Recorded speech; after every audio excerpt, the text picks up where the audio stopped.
Welcome to DVC Alumni, where every story inspires the next. The Alumni Podcast, where you get to hear the inspiring stories and transformation that DVC has had to offer its alumni. And now, on with the episode. Hey, folks. Welcome to the DVC Alumni Podcast, where every story inspires the next. The reason I'm doing this little extra preface is this was an experiment I tried in the spring. I actually like it, and just haven't had the editing skills to put it together until now. I had to practice a bunch. But in the video, you're going to meet Greg Berkowitz and Kiara.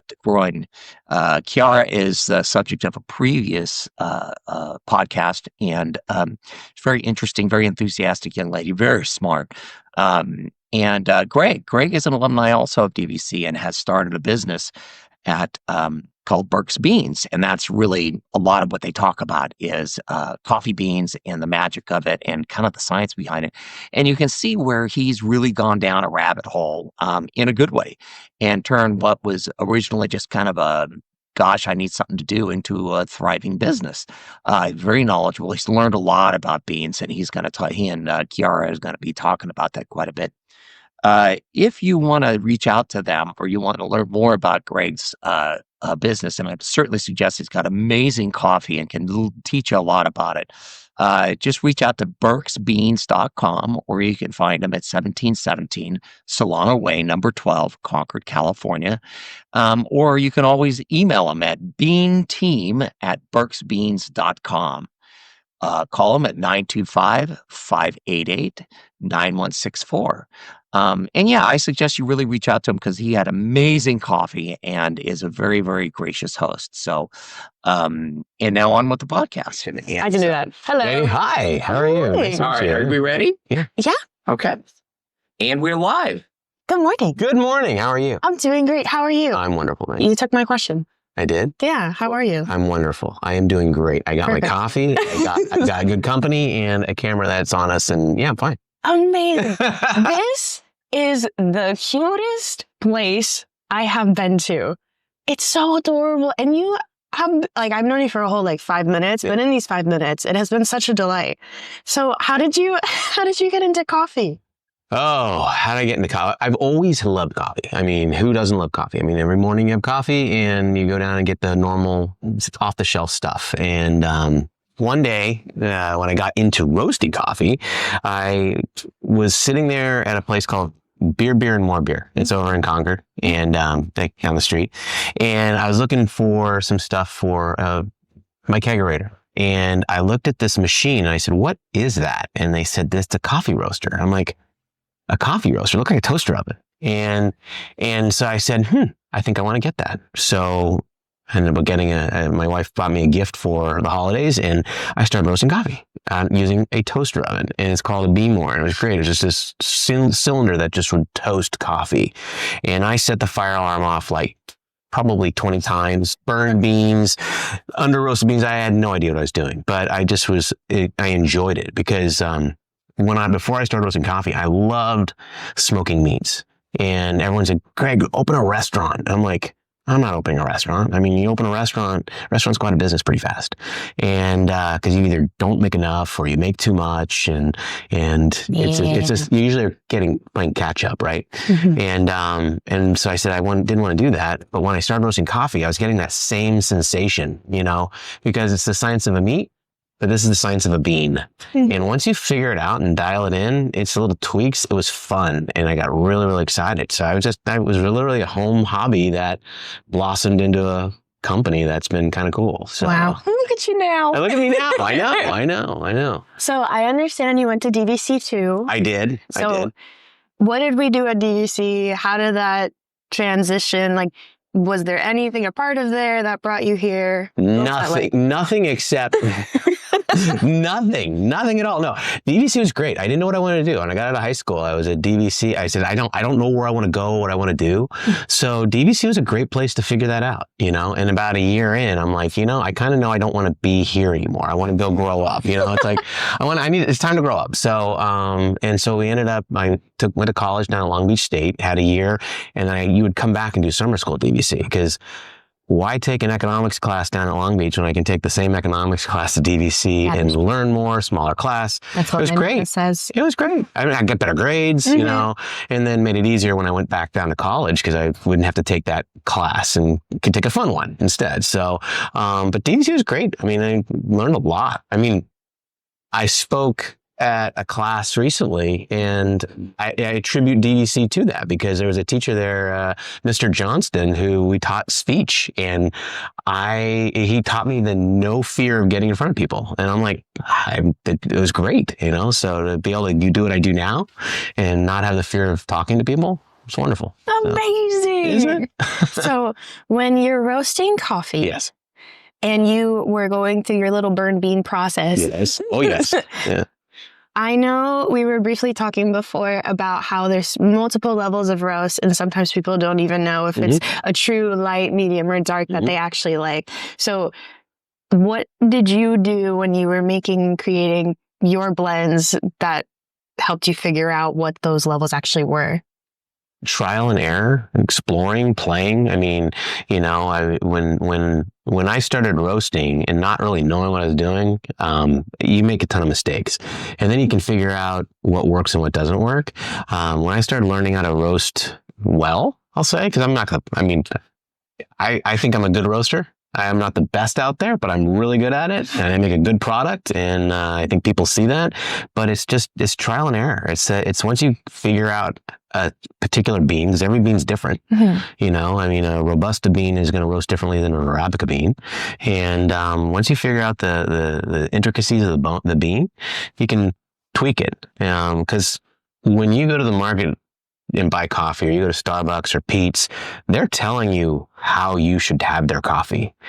And it's like wine tasting.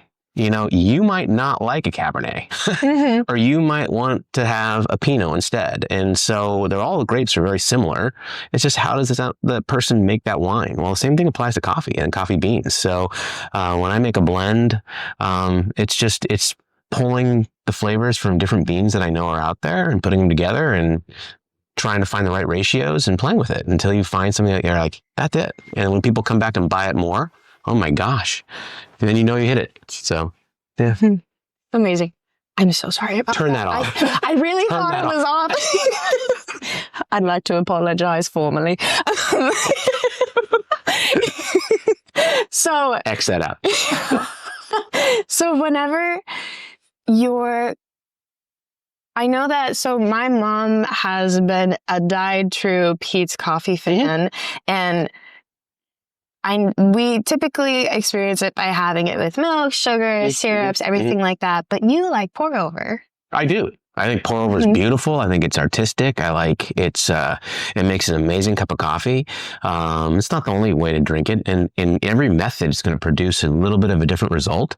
But pour overs are amazing. I mean, you can do it anywhere, anytime, and it just makes a great cup of coffee. So yeah, I do love that. So, but none of them are wrong. Again, it's like wine tasting. If you choose that you French press, that's what you want to use, that's okay. It makes a great cup of coffee. I love cold brew. We've got cold brew stuff that's great. It takes a long time to produce, but the flavors are just amazing, you know, because it soaks up all the flavors from the bean overnight. And so you get the sweetness and bitterness. It's killer. So amazing. Yeah, I love good cold brew. So yeah, there's no wrong way, but I typically like the pour. Yeah.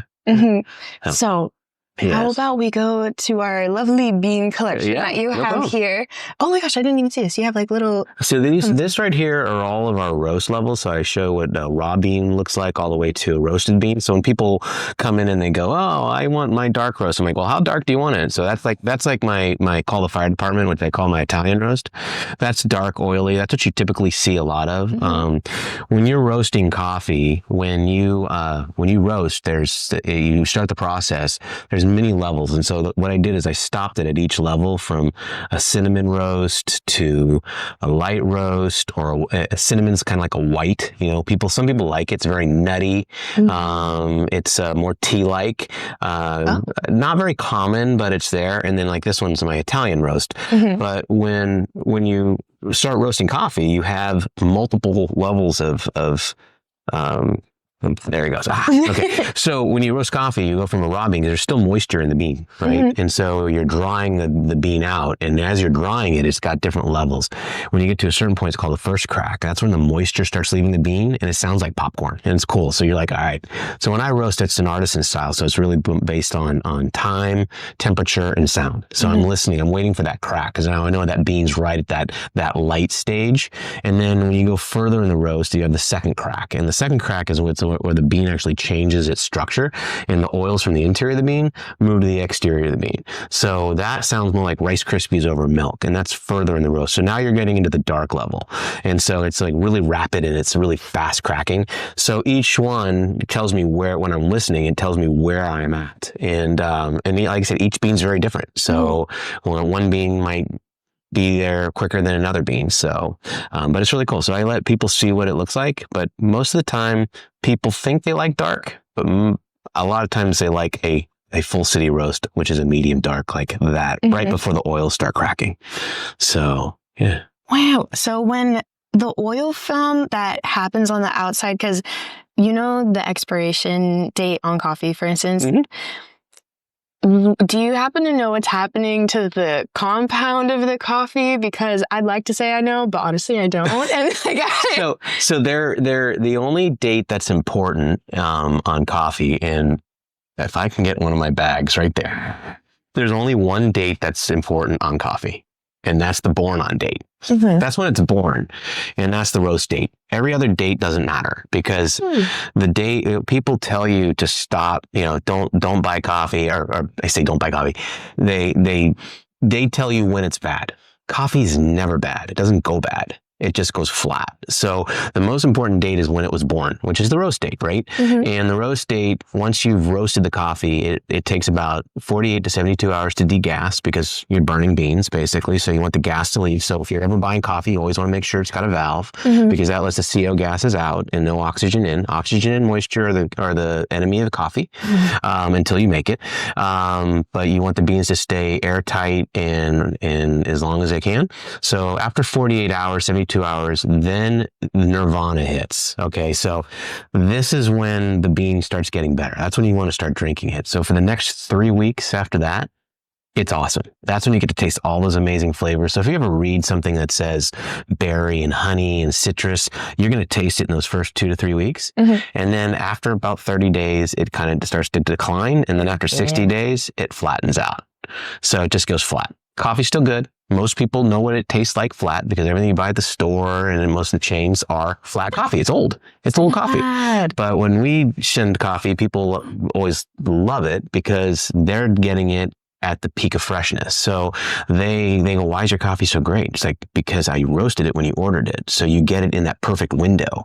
And when people try it, they're like, I can't go back to store-bought. I'm like, no, you can't, because you're getting stale coffee at the store. Because they don't very often put a expiration date. Pete's does a really good job. Pete's puts a born on date, and then 90 days is the expiration date. I think that's smart. Most people, when they put a sell by date, it's so the store knows to take it off the shelf and get more coffee. But it means nothing to you. You want to know when it was born, and that's how you pay attention. I mean, that's why we put our dates on our coffee, and I won't take it off. So. Oh, wow. So when I was at Davis, I was so kindly admitted into the coffee center that Bill Riston part was running. And I was reading a few papers on, what was it called? It was kinetic.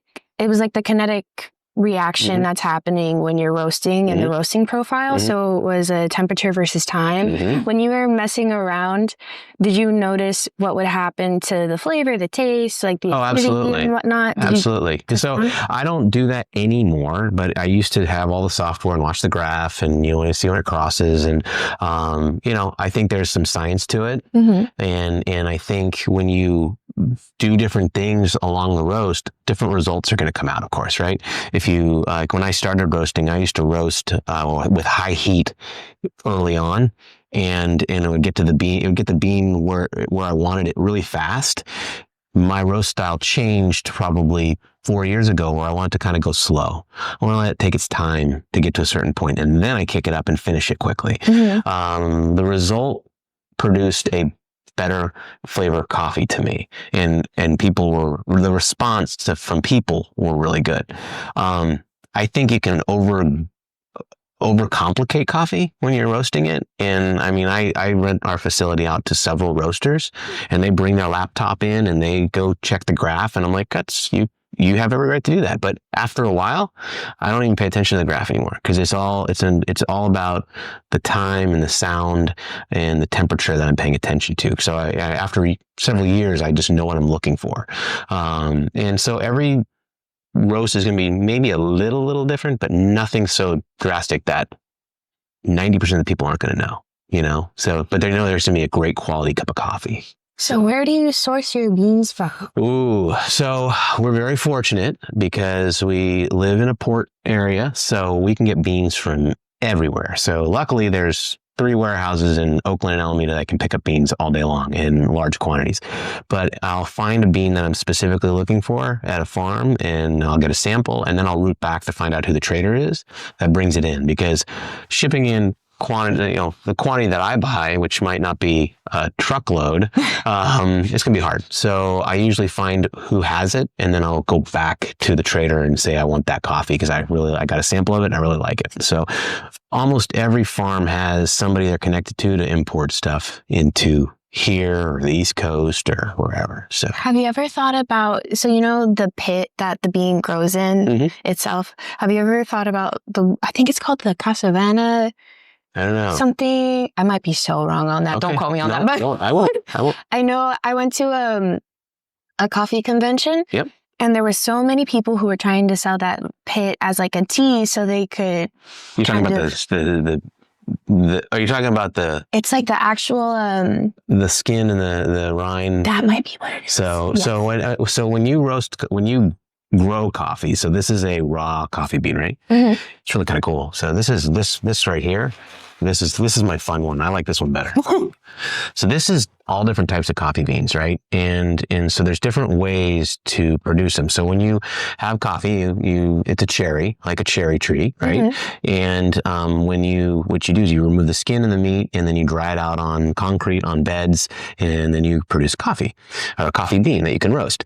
But how they dry it will actually have a huge impact on the bean itself. So some call a washed process, where they actually rinse all of the meat and the skin completely off of the coffee bean, right? That is great if you're doing blends, because you're going to get consistency. It's going to be the same all the time. A natural process, they strip it away. They don't wash it completely away, but they strip it away, and that roasts beautifully. I love a natural bean to roast. You look at it, it's like, oh, it just pops. Then there's one called a honey process, and a honey process is like this. So they actually leave a layer of meat on, and the term honey is because it gets sticky. And so you have this stickiness on the bean, mm-hmm. but when you roast it and you grind it, it has a fruity smell, and it's just got a ton of fruit from the cherry, right? So it's an amazing cup of coffee. Some people don't like it. I love it. But it's a honey process. And so it just got some beautiful color, and it roasts beautifully. But, so the process is very different. And then what's left over is the skin and the meat, which you would make possibly a tea out of, Okay. So that's probably what you're talking about. Yes. Yes. Wait. Yeah, but these are great. So like a decaf bean, like this one right here is a decaf bean. Mm-hmm. So this is I usually buy Swiss water. And so Swiss water decaf means they actually take the bean and they boil the caffeine out of it.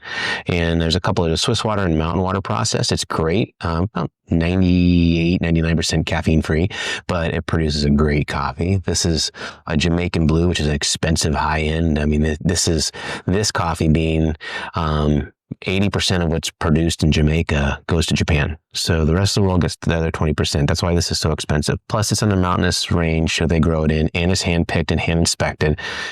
12-ounce bag of this is about $80 to $100. Oh my. Yeah. It's a little expensive. That's quite a lot. Yeah, it's a lot of money. It's great though. It's great. And then you have, hang on here. I got another one. Yep, there, right there. That's a pea berry. Mm-hmm. You know what a pea berry is? I do not. You do not? Okay. So I would love to know. So let me tell you what a pea berry is. Let me tell you, good question. I'm glad you asked about a pea berry. So a pea berry, so when you're roasting coffee or when you have coffee beans, it's like a peanut. So, you have two sides of a peanut. Mm-hmm. That's what comes out of a coffee bean, right? A pea berry is the one that doesn't split apart, and it gets 100% of the nutrients of the plant. So they'll hand pluck them out of the batch, and about 10 to 15% of all coffee trees produce. 10 to 15% of the beans produced from coffee plants are pea berries. It's a premium and has some amazing flavors and sweetness. If you tasted this coffee and the same family bean next to it, you would taste a difference. You would taste a sweeter coffee. Some say it's stronger. But yeah, it's really kind of cool. So that's a pea berry. So if you ever see pea berries, it's always nice to get your hands on them. This will be the first time Yeah. I have seen a pea berry. Well, now you know. That's what a pea berry looks like. Wow. Yeah. So whenever, sorry if I'm jumping around my question. Go wherever you want. When you're doing your pour over process and you're doing the ratio of bean to water and then the temperature, because I know if the temperature is too high, you're going to burn it. And if it's not hot enough, then it's going to not be able to extract the caffeine. Yeah. So what's the happy medium? What happens if like I add less or more? Just like nothing. Get at home. So usually it's like a 15-to-1 ratio. I usually do about 18 grams of coffee, 20 grams of coffee. I'll weigh it out. I'll grind it.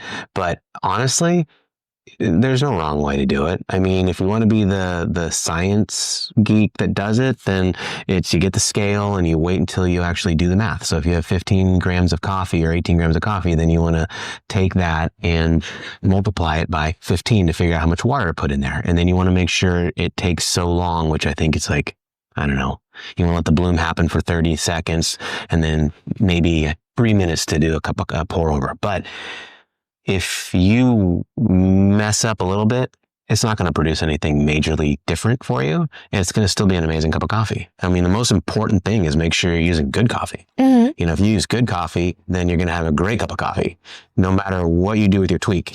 But if you have bad coffee, then it's just going to be coffee. So, or I say old coffee. So. I was looking at your Google reviews and people are so kind in them and they talk about how amazing your coffee is, how the quality is always fantastic. So I know especially when things are being mass produced or like mass sent out, because I'm sure you have a lot of people that you send these to. How do you maintain the quality of your coffee to everybody?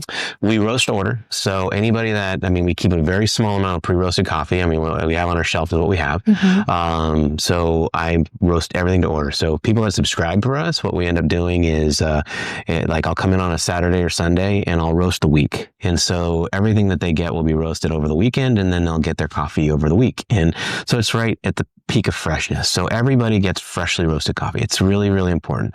Even our wholesale business. I mean, when we do wholesale, I come in and I'll roast large quantities. We have 2 roasters. We have a small sample roaster that I can do smaller stuff on. And then I have a larger roaster where we can do, larger quantities for the wholesale. But I roast everything to order. So when they get coffee, it's at peak of freshness, where I know at some point as we scale, some of that's going to have to change, but I'm going to do our best to make sure that's always what we lead with, because that's what separates us from everybody else. Most people go mass produce and I don't like to do that. Yeah. How many people are like on your team or helping you with doing all of this? 30. Me and 2 others. Mostly me and my wife. My wife and I started this back in 2021 during the pandemic. So we actually were a product, a positive of the pandemic. Everything shut down. Pete's shut down. Starbucks shut down. And when we were roasting coffee, I was giving it to friends and everyone's like, this is like amazing coffee. And I'm like, I didn't become the most amazing roaster overnight. I'm like, how could it be so good? And what I realized is it was fresh, because I was roasting it and giving it away because I was playing and I'm like, oh, here, take some coffee. And they're like, no, this is like really, really good. And so as I was learning more through the process, I'm like, this is what they're tasting. They're tasting freshness. And I'm now figuring out how to roast well, right?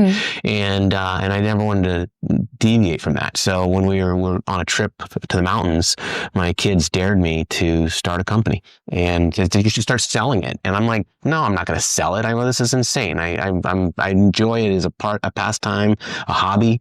And we literally, I sat up there.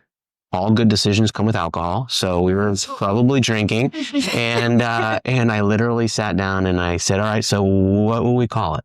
and we came up with our name. Our name is Berkowitz. So we came up with Berks Beans, and I drew a logo and said that kind of looks like it'd be a cool logo. And then my kids, I said, what would our business plan be? So we kind of did a simple business plan, and I went on GoDaddy and I came up and to find out what names we can come up with. And I bought one. I'm like, okay. I went to my son. I said, tomorrow morning, I want a website. Because here's a website in a box. Go out by tomorrow morning. He's a techie guy, and so he came back next morning. He goes, Dad, what do you think? And I'm like, dude, you nailed it. You nailed it. So literally within a week and a half, we were up and running, and we were doing it out of our house off of a toaster oven. And that toaster oven, that Beamore, right? Wow. And so, and to roast a pound of coffee took about 15 minutes. And I'm like, So we went live, and I did it on social media, and a friend of mine in New York placed an order, probably placed a $300 order of coffee that I undersold by accident. So all of our mistakes were made on our first order. And I went, wow, it took me like 5 hours to roast all this coffee. I'm like, let's shut this thing down, and we got to fix this. I go, I'm not going to do this. And we literally, I went and bought a larger roaster, did it out of our garage. We've turned everything back on and started spreading the word. And what we were doing is roasting this amazing coffee and actually delivering it to people's doorsteps during the pandemic, because they couldn't go to Starbucks, they couldn't go to Pete's, so they were staying at home and they were having coffee with their friends, and they were getting this amazing coffee. And they're like, where'd you get that coffee? And it's like, from Berks Beans, and they deliver it right to our door. And so that's what we started, and we haven't stopped, and we kept growing and growing and growing. A friend of mine reached out to me during that same year, and because they saw a lot of the reviews coming on social media, and people are saying this is such amazing coffee. And she said, hey, would you be interested in maybe doing some gift sets for our company? And I'm like, sure. I'm thinking maybe 15 people maybe. And I go, how many? She goes, I don't know. I go, what do you mean you don't know? And she's all, well, I don't know yet. It's for our entire company. I go, who do you work for? She goes, you don't know? I'm like, I guess I don't. Who do you work for? And she goes, Kaiser. Oh. And I go, Kaiser? She goes, so is it for your office? She goes, no, for all of Kaiser. And I said, so the employees of Kaiser, they wanted to do something different because they were giving them like $50 gift certificates to their store. And I said, okay, let me create something. So we created something for them. And this is our first year. And she said, we love it. We want to do it. And I'm like, cool. So we literally went live. And then I go, how many do you expect? She goes, could be thousands for all I know. I have no idea. And I'm like, okay. So let's just do it. And we did it. And it was like 400 gift sets our first year out of our house on a small roaster. And I had gift sets in the living room, down the hallway, in bedrooms. And I was roasting in our driveway, and people would smell it. I mean, they loved it, but it was crazy. And, but that kind of helped us kind of have our first year. And it's just been things like that have happened through the whole time we've been in the business, which is great. So wow. Yeah. So where can we find you? Like a farmer's market? So I love this. I love roasting coffee. I helped someone at the farmer's market for a while, and I watched them. It's a grind. I mean, to set up early at the farmer's market and tear down, that's not what I personally want to do, but I want to help people do it because coffee is a great product. And if I were to get into business, it's going to be coffee or alcohol. I mean, seriously, those are it's people want it, need it. They spend a lot of money on it. And so I chose the coffee lane. And coffee, I can drink as much, not gain any weight, not get drunk, all the positives come out of coffee. Alcohol, bad things happen except creating this company. But I love it. So I want to help people do that. So I help, Alpine Bakery in Concord has our coffee. Java Jack's out in Isleton has our coffee. We have a place out in Idaho that buys a lot. I have some in LA, San Diego.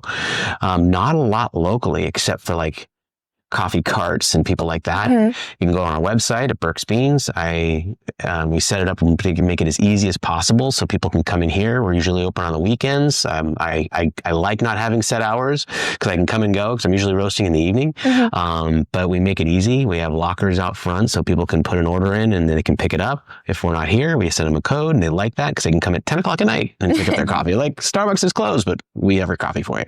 And they can come in here. We're doing pop-ups now on the weekends more regularly so people can see this place. Have a pour over. We do coffee tastings here, which is great, where people can actually schedule it. And I do like 4 different coffees from around the globe, so they can try different regions, because every region is very different, but no one ever really gets to try it next to each other. So we do a lot of coffee tastings here.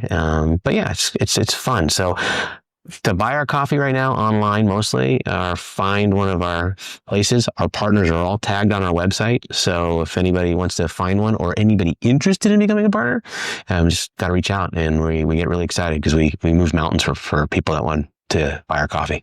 Amazing. It's fun. Well, it was a lovely to talk. Yeah. I think, yeah. Good.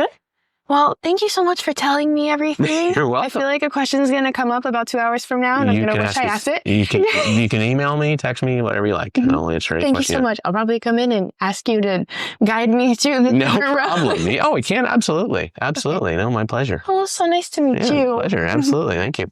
Thank you.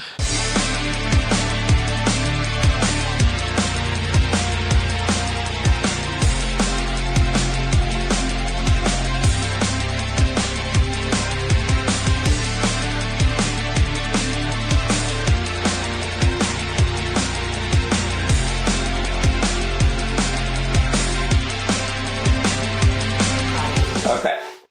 These are Okay. I'm going to tell your wife to shut up. Is that what you're going to do? That's going to be crazy. I can't watch that. I can't wait to see this one. So, you gotta wait until you're done chewing. My Lord. I know. I just get You are going to like literally have some fun here. Yeah. So. This will be fun for me to watch. Oh, boy. You know, What? I struggle with introductions, so this will be interesting. I know. I was just like this. She's got a performance anxiety also. Mm-hmm. Yeah. That's the intro. 2 people who have performance anxiety. Right. Oh my God. So as long as Disney doesn't have a license to it, we'll be okay. No. All right. So, you all set? Yeah. Oh, No, it's just that it's always the starting point. okay. And I tend to make jokes when I don't know, like, how to, you know? It's all right. I'll make you feel comfortable. Trust me. Yeah. I'm already comfy. It's Yeah. that.